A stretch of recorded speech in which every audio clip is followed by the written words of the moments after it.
Hey, what's going on, guys? It's Divine, and today we're going to be taking a look at corrupted breaches. Now, as you can see, going on behind me is a major breach, and what I wanted to do is go over a video about all these different corrupted breaches, so that way you know how to do them. Especially when you're leveling up, you're going to see a lot of chatter about this in the chat going on of people wanting to do corrupted portals. What they're actually talking about is corrupted breaches, but we'll go over all of these in a little bit more depth so you have a better understanding of how to do these and how you can help and get awesome rewards. So real quick, I do want to go over why you might want to do these. Well, they're actually content of the game. You get decent rewards from them, and they are kind of fun to do. Now, the one behind me, like I said before, is a major corrupted breach, which would require, especially from the game, it says it typically takes about 5 players to complete. Now, I would say that's about right if you are the same level as the breach monsters themselves, because you are going to be fighting gold tier elites. Then you have the minor breaches. Now, these breaches, I don't feel like you need as many people. Usually between 1 and 3 people is more than enough to do that. If you're going to try to solo these, just be aware that these monsters can hit pretty hard, so just be aware of that. But I mean, they can easily be done probably one person. It's just going to take you a little bit of time. So if you're after XP or a ton of rewards, I would definitely find a party to play with. That is going to be the best route to go for those. Alright, so pulling up a map here, we can actually see on the screen in Everfall off to the east, you'll see those 4 little red dots, and those are actually what you're looking for. If you're looking for a corrupted breach to go to, that's how you're going to be able to find where they are on the map. And then let's actually bring up a different photo here. Okay, so on this screen here, we can see it a little bit more detail. So we have solo breaches at the bottom, and then we also have the group breaches. So these are what are considered minor and major breaches. So those darker, deeper red group breaches are what you're going to need to have more people to complete. But now if we look a little bit above this, we can see where it's actually going to tell us what kind of breaches we can actually expect in our area. So we see as one little icon underneath wherever territory we're looking at is just going to indicate that there's going to be minor corruption breaches that may appear. Now, if you have 2, you have the opportunity to get a minor and major corruption breaches to appear. And then lastly is going to be the maximum amount of corruption breaches, which you're going to get a good chunk of minor and major throughout the map. So those are the territories you're really going to want to go to if you're really trying to farm these for, you know, loot or XP, whatever it might be. I know a lot of people right now are trying to do it for XP rather than anything else, but you do get a great deal of territory standing from these as well, and Azoth on top of that. So there are quite a few perks to completing these, but that's how you're actually going to find which territories you really want to go to first. Alright, so now that we know what kind of territories we're going to be wanting to look at, next I wanted to go over kind of some helpful potions that will actually be very beneficial while we're doing these. So first up, we have the corrupted coating, which you can apply to your weapon to gain a percentage of damage against corrupted. Now there are 4 different types of these. You can get common, strong, powerful, and infused. So these are all going to affect how much damage against the corrupted you can get, and then how long they're also going to last. And then up next is going to be the Corrupted Tincture. Now this is going to fully remove Corruption Affliction and gain a resistance for a short period of time. And again, you're going to have 4 different options to get here that you can create, which are Common, Strong, Powerful, and Infused, which is going to affect how much it's going to help you and for how long. So these are all going to be something that you can make, so it'll really be dependent on your level and for how good of an option you can make for yourself. Alright, so up next we have the Corrupted Ward Potion. Now this is going to increase damage absorption from corrupted by a percentage for 30 seconds or after receiving damage for 5 times. Now there's going to be 3 different options for this one. You're going to have strong, powerful, and infused. Now out of all of these, I feel like these aren't as effective. They're just very short-lived, so I don't see a lot of value in them right away, but maybe in the higher tier, maybe like level 60 corrupted breaches, this could actually prove to be very beneficial. And then up lastly, we have the corrupted elixir. Now this is going to be basically the same thing as the corrupted tincture, but you can actually buy this from your faction shop, but you will have 3 options to choose from in here. So you'll only find common, strong, and powerful. So that's another option. If you don't have the materials to make your own, you can always go to your faction shop if you have enough, standing in your faction that you can purchase these items. So it's another good option to use.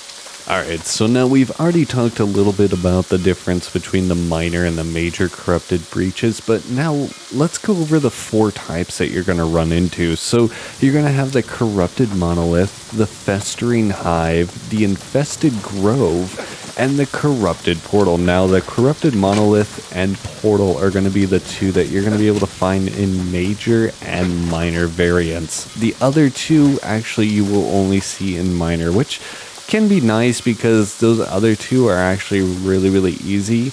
I would say the corrupted monolith in minor is pretty easy, but the corrupted portal in both minor and the major variants are probably going to be the most difficult or just time consuming, and that's why a lot of people tend to avoid these. I feel as of right now, most people don't, just for the XP, but maybe later on I feel like people might end up just avoiding these because of the time sink it takes to complete one of these. Alright, so I actually have some footage of a corrupted monolith here. So what you're actually going to need to do is there's going to be some enemies around, usually some big guy, and then there's going to be a carapace sitting right on the monolith. And what you do is you actually shoot this to expose what you can use your staff on to destroy the corruption. Now there's going to be monsters that are going to spawn like this. They're going to try to keep you from being able to do that, so you will have to kill like a few of these monsters at least to get them out of the way. And this is what you basically have to do for all these different types of breaches, is basically kill the monsters, kill the carapace, and then expose the corrupted monolith, or the festering hive, whatever it is, to close it down and basically destroy it. And we can see right there, since I'm so high level, I was able to complete this very easily. But let's go over another one and we can see what the difference is between them. Alright, so keeping up with the same kind of concept here, we have the major corrupted monolith. So we can see on the map that it has that dark red. It's going to tell us that we want 5 people to complete this. Now, I was doing these solo. They are pretty hard, but the difference between the minor and the major, now the major one here is we're going to have 3 different points that we have to actually expose and destroy before the middle actually opens up so that we can destroy it. So this is a few more parts. I'm not going to show you guys the whole thing, but you can see these 3 different heads here.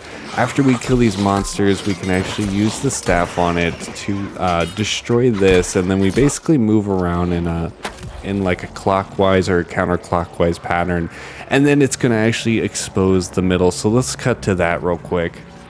Alright, so we're just closing up this pylon here, and then as soon as that's done, you see that these monsters spawn, and then you basically have to kill these, and then you have free reign to try to kill that carapace in the center again, and then you can use your staff to destroy the corruption. So that's basically the difference between the minor and the major of the monolith. Alright, so up next is going to be the Festering Hive. Now this one's probably one of my favorites because there's basically going to be 3 monsters that are outside of one of these entrances. Now there's a couple different entrances on these, and then after you take care of those 3 monsters, you basically can shoot the door, and then once the doors open, there's basically going to be a giant monster that's going to spawn in there, and you're going to have to kill that monster so that you can actually delete the corruption with your staff here. So what you have to do is fight this big guy, or it could be one of the the corrupted stags or whatever they're called. So basically you kill them because they are the big guardian of these kind of breaches. So that's what you need to do for these. So we'll just speed this up real quick. Alright, so now we're just killing him, and then we can go back into the tunnel. Now these little swarmers are going to spawn. If you're not too, if you're high enough level, they might not bother you too badly, but you're just going to be able to use your staff on here to delete the hive, and then sure enough, that's how you complete these. So let's move on to the next. Alright, so up next is going to be the Infested Grove. So we're going to come up here to the tendril. Basically, this is similar to the Monoliths where you're just going to kill this tendril. It's going to expose the Capris. A few mobs are going to spawn there. You're just going to kill those mobs, and then you're going to basically be able to delete this whole area out of there and get the rewards. So this one's another pretty easy one. I would say between this and the Hive and the Monolith, they're all pretty easy. I like the Hive, I think, the most, just because it's, you know, you have a little less monsters spawning in on you, but you just take care of these swarmers, and then you're able to kind of go over here and then just delete this whole corruption area, and that's it. Alright, lastly up here we have the minor corrupted portal. Now this one is where you're actually just going to have a wave based monsters, and this is why I said this one's going to take the longest. The difference between the minor and the major is the amount of waves. So the major one has like 12 waves or something like that, and multiple big guys that come, multiple monsters that spawn, whereas this one I think only spawns maybe 3 to 5 max. So that's kind of where those differences are. So after you kill these guys, you basically can use the staff to delete this whole portal area. Now I'm gonna actually show you guys the major version of this now. Alright, so on the screen here you can see that the major corrupted portal is much larger, and this is where, you know, you're gonna deal with a lot more enemies.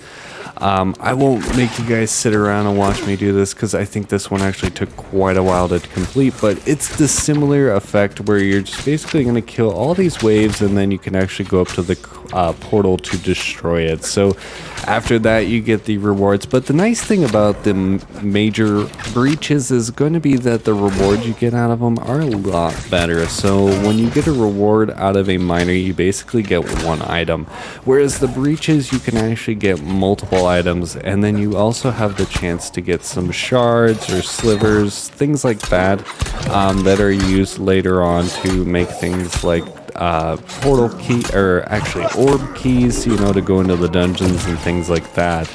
So I actually have a little bit of footage of me opening up a couple of these caches here, so we can actually see we have the minor and the major. So we'll just go ahead and open up these where we get one item, you know, again, one item, and then the last one's going to give us, you know, between I think 3 and 4. So we can see we got the corrupted shard, we also got the corrupted sliver, which is needed for those tuning orbs. Alright, so that's all I have for you guys today. Hopefully you learned something in this video about the corrupted breaches. Maybe you were a little confused on how they worked or anything like that, so hopefully that cleared that all up and you guys can go out and about and earn some rewards. Now I know there's a lot of big parties out there that are doing this for XP, so they only take, you know, maybe 30 seconds to complete each one, and it does end up being a decent amount of XP. Now I wouldn't say it's the greatest, but you know, it's a nice change up if you want to do something a little bit different. But if you guys like this video, think about subscribing and liking this video. It really does help me out with the algorithm, and I will see you guys in the next one.